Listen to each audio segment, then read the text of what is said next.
আটকে রেখে দিয়েছি। সিলিংটা নামাও।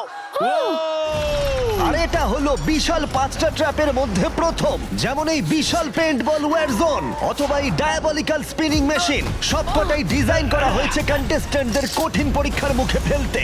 শেষে যে টিকে থাকবে সে জিতে নেবে এই দুর্দান্ত ট্রফি। নোলান, ট্রফিটা যেন নষ্ট না হয়। অবশ্যই এগুলো আসল স্পাইক নয়, কিন্তু প্রথম ট্র্যাপটা পার করতে হলে তোমাদের সেটাই ভাবতে হবে, কারণ সিলিং ভেঙে পড়ার আগে যদি তুমি নিজেকে হুক খুলে ঘর থেকে বের না করে দাও তাহলে তুমি কম্পিটিশন থেকে এলিমিনেট হয়ে যাবে। বেরো, স্পাইকগুলো ভেতরে আসছে। দেখা যাক কে প্রথমে বেরোতে পারে।